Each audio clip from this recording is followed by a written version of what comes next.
Okay, so the Ramban at the beginning of the parsha is one of the most famous Rambans in the Torah, and it's important because it sets out genuinely.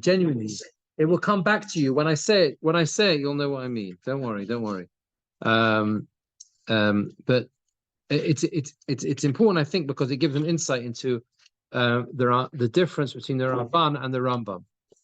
So what the Ramban does is he begins by quoting the Rambam's approach to the beginning of Vayera. Vayera Elov Hashem. He brings Rashi. The first paragraph is Rashi. It's the very first Ramban in the parasha. The first paragraph is Rashi, the different roles that the Malachim had, as we're familiar with. But Sefer Bereishis, the second paragraph, in the Sefer Bereishis, the guide for the perplexed, Ne'emar, it says, Ki parsha klal uprat. Now, this parsha needs to be understood as a general statement at the top and then the specifics. Omar koset tchila ki nira elov Hashem b'maras hanavua. The first statement, Vayera elov Hashem be'elonei mamre, or at least with the words, what is that appearance? It is b'maras hanavua. Says the Rambam, the whole of the parsha is a prophecy. Didn't actually happen in actuality, in the sense that it happened in a spiritual sense, but it was a nevuah, it was a prophecy. That's the Rambam. That's what the Rambam says. How was this appearance, says the Rambam? What was the nevuah? Was this mara? He lifted up his eyes in the vision, and there were three men standing over him. It was all in the vision. That was all in the vision. Okay? When it says Vayemar, and he said, in your eyes, again, that's describing what was said in the prophetic vision, right? To one of them, it means the eldest of them, or whatever, the greatest of them. So this is the Rambam. Yeah, that's what Rambam says. The whole thing was a nevuah. The Ramban says, asking on the Rambam, V'im b'mara, if it was a vision, lo nira elov arak anoshim oichlim bosa, and there wasn't lo nira. In other words, there wasn't basically people who actually appeared. It was the appearance. Their appearance was. Eich Omer Vayera elov Hashem. How can it say that Hashem appeared to him? Kinei lo nira la Hashem lo mara lo machshava. Hashem didn't actually appear to him, according to this, right? He says neither in an appearance or in a machshava and thought. Because you don't find this anywhere in the prophecies at all, and anywhere else in the nevuahs. I think what he means to say is that if it's a description of a nevuah, yeah, and then what was the nevuah? The nevuah was the appearance of the three men. So what's Vayera elov Hashem? What does the first words mean? That Hashem appeared to him. You understand? The nevuah is what transpires afterwards. He says you don't find that with other nevuahs. And he says, according to the Rambam, Sarah didn't need any cakes. He didn't shecht anything. And Sarah didn't laugh either then. Rak hakol mara. It was all a vision. What is the purpose of showing him all of this? Is it like other dreams where there are elements that are false? This is very difficult to understand, says the Rambam. Says the Ramban. And the Rambam says it elsewhere as well. The fight between Yaakov and the Malach, according to the Rambam, was a prophetic vision. Says the Ramban. So why was he limping when he woke up? I've seen Hashem. So what have you understand that? But to not sell nafsho, seen a malach. How do you understand that? My heart, my soul was saved. They're not worried they're going to die because of a vision. So why is he giving thanks for his salvation?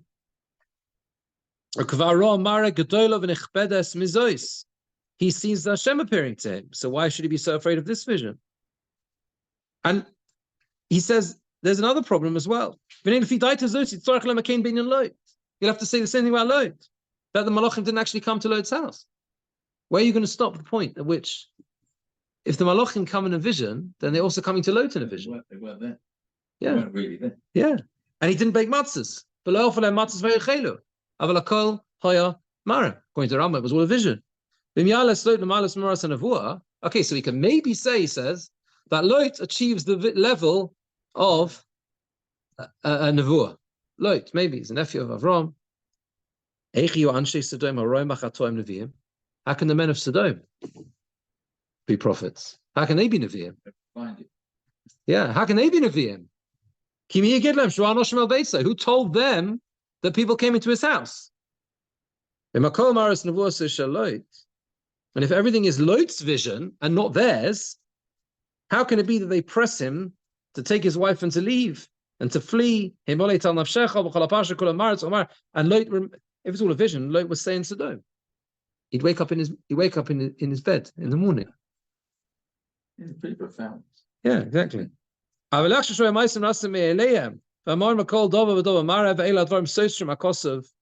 says these things contradict the pasuk. He says it's forbidden to listen to them. And how much more so to believe them.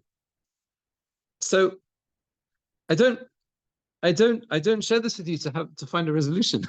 I share with you just so you understand. This is a very, very famous machlokas. It is famous between the Rambam and the Ramban, and it affects a large part of Sefer Bereishis because it affects the whole of the beginning of Vayera and that part of Lech. And there'll be other examples, I think, as well. Certain places potentially. You have to know where. You'd have to look it up. And the Rambam, I imagine, or at least develops the theme, but that's the Rambam's approach, how the Rambam understands it. So he says, and he goes on to talk about generally how it works with Malachim appearing, etc., etc. I don't know if you can. It's a machlokas. It's a debate. Both words are. They are two acceptable approaches. They probably bring something there. They're two acceptable approaches into how to understand the Torah, the Parsha. But it's very clear that the Ramban, we're not going to go through, I think, really the rest of this. I want to show you something right at the very end of this piece. It's very clear that the Ramban has a very definite approach to this in terms of, if the Torah says that the Malachim appeared, that's what happened, that they appeared exactly in that way. And he says you cannot countenance another perspective. He's very, very clear about that, right? That's the Ramban's approach. So I wanted to show you something right at the end. Whenever it says, one second, yeah.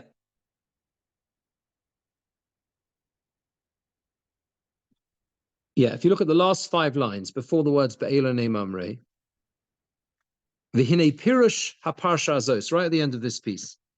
V'hinei pirush haparsha azos, the explanation of this parsha, achrei she'omar ki be'etzem hayom hazeh nimo el Avraham, after it says that in that very day Avraham had bris milah, Omar, it says, Shenirei elov Hashem v'yoseh choyle b'milosoi. Hashem appeared to him when he was ill, having had bris milah. Yoshev miskare b'pesach oloi, he was cooling off at the entrance of his tent from the heat of the day, which had weakened him. And it mentioned this loidia to tell us that Avraham Avinu wasn't actually intending for prophecy at this time. He wasn't falling on his face and he wasn't davening. And even so, the prophecy appeared to him, the vision. In other words, even according to how, I don't think he's saying it like the Rambam. He's going like, it is Vayera alav Hashem. Hashem appears to him clearly, right? That is the nevuah. You understand? The point about the Ramban is that what transpires, you understand, is actually happening, right? But the point the Ramban, I think, is making here is about, perhaps you can understand it this way, it's about the greatness of Avraham Avinu.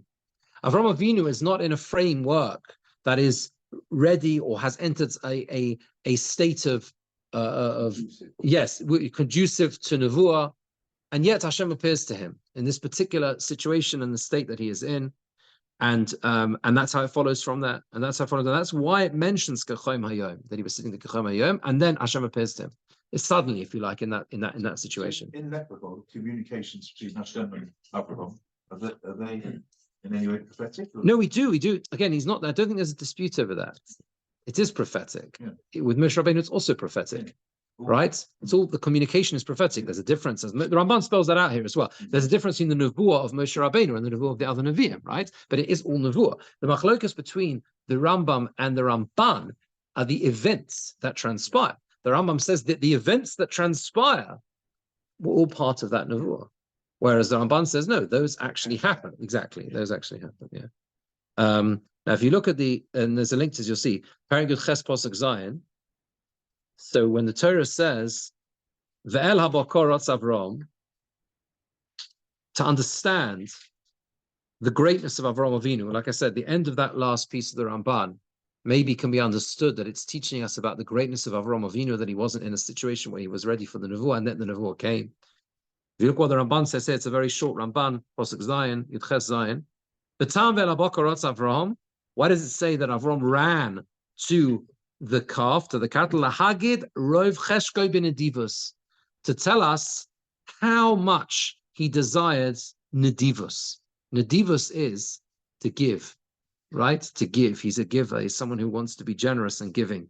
Ki ha'odam ha'godol asher hoyu b'veiso shmona osa shlosh mios ish sholiv cherev. This great man who has 318 armed warriors, as we know from last week's parsha, who's locking ma'od, he's very elderly. The cholosh mimilose is weak from the bris milah. V'holachu ba'atzmo elo el sora. He goes himself into the tent of Sora Lazarizo Sob Asiyas Alechem to hurry her up with the bread. V'acharei kein rotzel hamokum haboker, and he runs from the boker haboker mishom ben boker rach v'tov v'lasos la'archov, to make for his guests. V'lehosa kol zeh al yad achem v'mishrosav v'imdim lefonov. Avram Avinu had many options. He had lots of people he could have asked to do for him. But the reality was that he was someone that was such a person that there's such beautiful words. Rov cheshko b'nedivus. His desire, his heart was in giving, was in wanting to do it himself, to be a nadiv. A nadiv is someone who gives a free will. That's what nadiv is, right? Kol nadiv leiv Vayera, right? Rav Hirsch says on that posuk in, if I'm not mistaken, in Parashas Truma. It's also in many times, but yeah, is that like that Nadav Nedivus is related to the word. I mean, etymologically, it's kind of linked to nataf, which means to drip, because someone who is Nadiv Leiv, it flows, it drips out. They can't help it. And we see that, right? You see that, yeah. That's the reality. When you see people who are giving, they can't help but to give. So if they don't give in a certain way, they'll give in a different way. Yeah. I don't mean giving necessarily financially. People who are givers in all sorts of ways, right? It's a beautiful thing. So I thought that was just a beautiful idea. So there we go. Let's go to Pasuk Yud Aleph. Paragud Ches Pasuk Yud Aleph. The Ramban has the beautiful diuk, a beautiful insight into the words Bo'im Bayomim. It says that Avram and Sarah were elderly. Bo'im Bayomim. They had come in days. So the Ramban says on that Pasuk Yud Aleph, Ha'adam b'mei b'churosav. Again, it's very short. Ha'adam b'mei b'churosav. A person when they are young, Yikra Omeid Bayomim. So he's called standing in days. Yikru Yomov, not as in not Bo'im, but standing. The Yikru Yomov. And then we see in the Pasuk, they are called his days. A person is young, they're called his own days. Kihem Shalom, they belong to him. Colossians Mispar Yomecha Amalei. I will complete the number of your days. It's your days. There's an ownership over days. Aval Kasha Yaskin, a person is older, and he lives longer than the majority of people in his generation. Yikra bo ba yomim. Doesn't say Yomov anymore. He's come in days.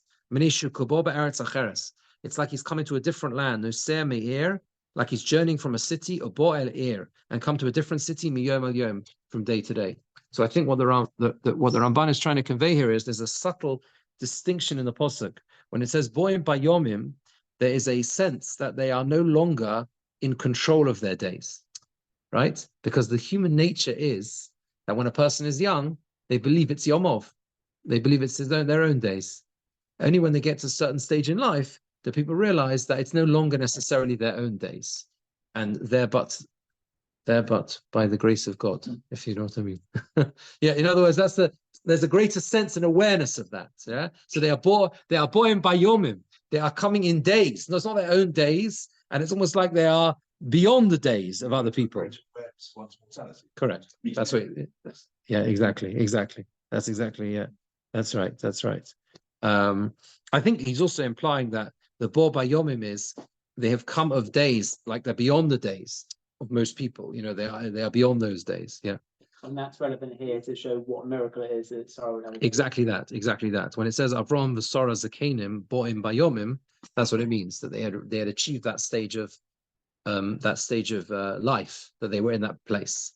But the Ramban is just picking up on this idea of how this is a phrase he seems to say, which in general is appropriate for people who have reached a certain stage of life in terms of their age, right? That it's no longer their own days. And that's a very profound reflection. Again, it's subtle. It's small, you understand? It's just in these few words. It's a very subtle and profound reflection on the human, human mortality or sense of that, etc., etc. So, Perek Yudches Posuk Yutes, the Posuk says Ki Yadativ L'mana she'etzav espesav esponav espesa acharov. And there's a lot of discussion in the Mefarshim as to what the word Yedativ means. Yedativ really means, according to Rashi, it's a loshen chiba. It's something, a cherishness. Yedativ means beloved to me. Like it says, Rashi brings, right? Normally describes to Rus that Boaz is someone who is literally means known to us, but it means more than that, knowing in a cherished sense, like in a closeness, right? Yeah, that's what it means, Yedativ, according to Rashi. The Ramban says, and he brings Rashi first of all, and he says, let me just see if he's quoting it. This is Hashem speaking. Yes. That's the point. Yes. I heard a few times, I think, certainly I think I recall Rabbi Sachs saying this. He used to be a very favorite idea of his, that this is the only place in the Torah where the Torah says why Avram Avinu was chosen, where Hashem himself says. In other words, if you understand Yedativ meaning cherishness, right? It is a sense of that Hashem is saying the reason why I have drawn him close is l'mana she'etzava esponov espesa acharov. The only reason the Torah gives as to why Avram Avinu was chosen is because he will pass it on to the next generation.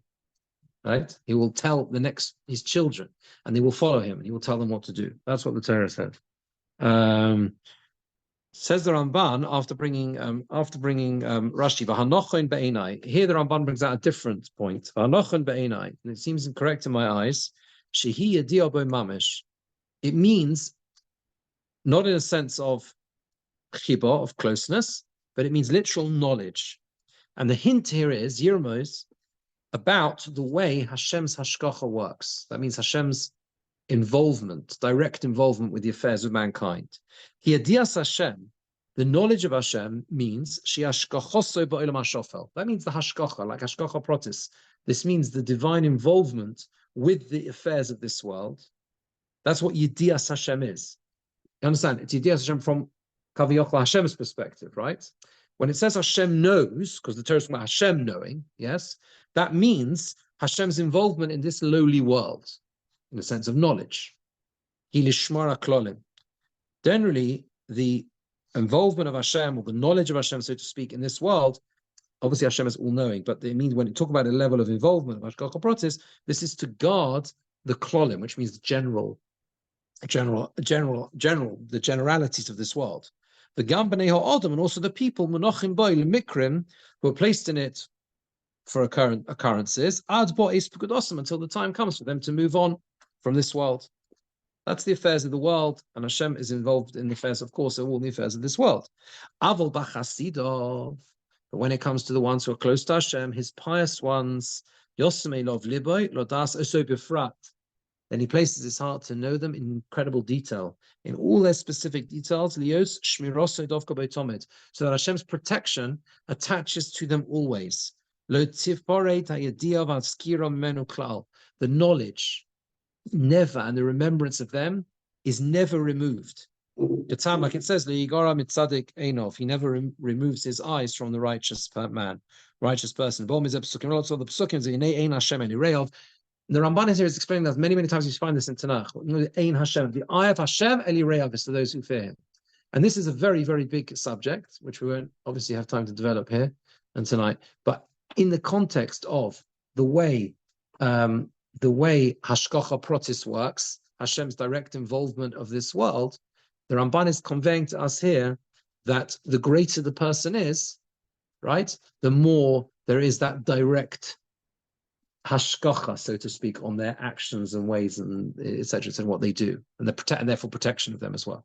It's a very, very deep idea and profound idea, because you can understand, I think the Ramchal talks about this as well, Derech Hashem, and how that works, and how there can be different approaches in terms of how people may merit a greater degree of divine interaction, if you like, in that way. These are complicated subjects, but either way, the Ramban emphasizes here as well that shmirosoi dovka b'tomid, that Hashem's protection is always there, is always with them. So I just want to link this to a Ramban right at the end of the parsha on the Akedah. So if you go to the end, again, it's a very brief piece.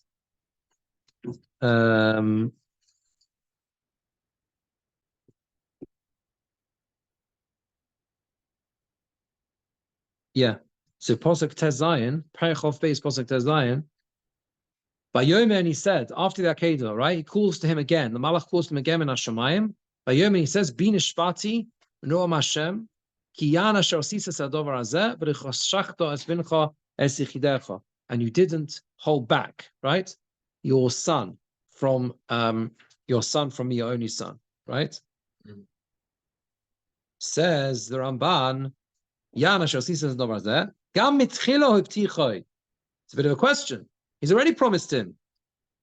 Because that's what it says the next pasuk. It says that pasuk Yud, right? I'm going to give you lots of descendants and they're going to grow and multiply. Hashem has already promised that, right? So what is the additional here? Because you've done this incredible thing, the Akedah, he makes an oath in his great name, and that's a new thing. You with me? That's a new thing. In other words, in Perek Yud Gimel Posuk Tez Zayin, last week's parsha, right? There's the promise of the descendants increasing, right? Yud Gimel Tez Zayin, right? There's the promise there of his descendants increasing and being tremendous in number, right? Samti Azaracho Kafah Oretz. But there's no promise there. There's no reference there to the Yirash Zaracha Ishar Oivov. Your descendants will inherit the gate of their enemies. It doesn't appear there. What has changed here? That there's this reference to inheriting the gate of your enemies. Says the Ramban, V'nei Huftach, Hashem promises here, Shelo Shum Chet Sheich Lazaro. That doesn't matter what the Jewish people do, there will be no sin that will lead to the end of our people. That our people will always be eternal, or something that could cause them to fall into the hands of their enemies and not get up again. And he says, this is the promise that there will be a future redemption, that the Jewish people will always survive. There will one day be a geula ho'asida, a future redemption. It's a beautiful, beautiful Ramban. You understand? The Akedah introduces this idea, and this is why I'm linking it to this one, of Shmira, right? You understand? That Avraham Avinu is promised, Ki yadativ. Hashem says, my eye is on you because of what you do and how you live your life. Ein Hashem Eli Re'ov, that Hashem's eye is on those who fear him. And when Avraham Avinu with Yitzchak fulfills the Akedah, so it seems that what happens is that level of Shmira, that level of protection is passed on forever. That Hashem promises, you may have enemies, but you will outlive them. You will outlast them. And that's the promise that comes with the Akedah. Beautiful, especially in the times we're living in. Yeah. You know, it's an incredibly inspirational just idea, and there's so much within it, so much that we can use and we can convey. And you might hear from me again at some point, but that's all right. It's okay, right? You can say a good idea again. Huh? Chazara. Go on, what do you say? That means no sin can ever cause that to be removed. You find very often in Bereishis, right? Yaakov is worried about this. Avram also, Shema Yigrem Hachet, right? That the sin may cause their merits to be reduced. So in last week's parsha, exactly, right? And also last week's parsha, we saw the same thing. Because in last week's parsha, according to some Meforshim, that is what Avram Avinu is worried about before the Bris Bein Basarim. I spoke about this on, it was on Shabbos, the difference between, what's going on. The Heaven Bashem Tzedakah, and then, what does it say? It says, how do I know? How do I know I'm going to inherit it? Well, what changed? So according to some Meforshim, he was worried that this is what maybe he's used up all his chusim, and the sins that he's done is going to prevent that coming to fruition. Yes, that's a common. You understand? That's what it means shemi yigra machet, because there's always that concern. There is always that concern. So yeah. So we need to finish. So 1 second. Let me just see one other. Yeah. Okay, so one other very brief idea. If you look at Perek Yotes, Pasuk of Tes, it says, when Hashem destroyed the cities of the valley, Hashem remembered Avram, and he sent Lot from the upheaval, the upheaval of the cities which Lot dwelled in. And Rashi says, what was the remembrance? What's the connection between Avram and Lot? Why is saving Lot got to do with remembering Avram? Right? That's the question on this pasuk. You with me? Right? Okay. Why is it remember Avram and therefore you save Lot? Right? So Rashi says, must be Lot must have done something, right? Lot must have done something good. So what did he do? So according to Rashi, he said that it says that he remembers that Lot knew that Sarah was Avram's wife, right? And he heard Avram say, Mitzrayim, you're my sister. And he didn't reveal it. You understand? And he didn't reveal it, right? And therefore, because he was nice to Avram Avinu and didn't say, hey, she's not his sister, she's his wife, therefore Hashem had pity on him. Which is difficult to understand in a way, because it's one thing being a very positive person, but it's like, it doesn't seem like such a great thing. Yeah, it's a kasha on Rashi. It doesn't seem like such a great thing not to reveal. What? Yeah, but even so, no. So on the one hand, it's a very inspirational idea, because you get schar even for that, even for not doing the negative, right? But the Ramban is a different pshat. Look at the Ramban again; it's brief. The meaning of this pasuk, ki loit nischased imat tzadik, that loit did chesed with the tzadik, lo leches imoy lo shut v'eretz ha'sheyelech. You know what his chesed was? He followed him. That was his chesed. He went with him. He didn't know where he was going, and he followed him. He stayed with him. Lot went with him. He went to accompany him. And therefore he had a schus to be saved in the merit of Avram. Because of Avram, he was living in stone. If not for Avram, where would Lot be living? In Choron. He wouldn't be living with, right? Okay? He wouldn't be living in Choron. And we did last week the whole thing about where Lot's actual, where the starting point was. I mean, he's following that. He said he was in Choron, not in Ur Kasdim. So, yeah, okay, if you missed, whatever, last week we said that, the Ramban has this idea, the real starting place was Choron. They went afterwards to Ur Kasdim. Anyway, but nothing negative could come as a result of Avram when he went because Hashem told him to Avram. And that's also why Avram put his life in his hands to go and run after him and to rescue him. Isn't necessarily true that what ended up in Sodom because of Avram? Because they split. Yeah, exactly. No, absolutely, and that's a good question. What I think he's saying is he would never be anywhere near Sodom if not following Avram, right? But there's the beautiful idea and the message that the Ramban I think is conveying here is that yes, the one point is that he is in Avram's slipstream. You understand? Yeah. Because Avram left because Hashem told him to, it couldn't be that Lot would perish as a result of moving to a place where Hashem had told Avram to go and Lot had followed, and therefore it couldn't be that he would die in that place. You understand? That's one. But the other message is that Lot is rewarded because he doesn't question, and even though he must have asked all the time, why are you wandering around, who says, and everything else, but he follows. And we learn a very important lesson from that, because sometimes the tzaddik says something, and people think question and why and how and whatever. Just remember that Lot was saved because of that. because he could eat. Right? That was why Lot was saved, because he didn't ask and he followed and he understood and he had a Emunas Chachomim, basically. And he understood and he trusted that this was the right thing to do, even if he had questions and didn't fully understand. It's a very important message and idea. Again, built into the Maisa of a similar bonum. Okay, all right. Thanks for coming. Thank you. Thank you. Pleasure. Thanks for joining. Take care. Have a good Shabbos. Thank you. Okay.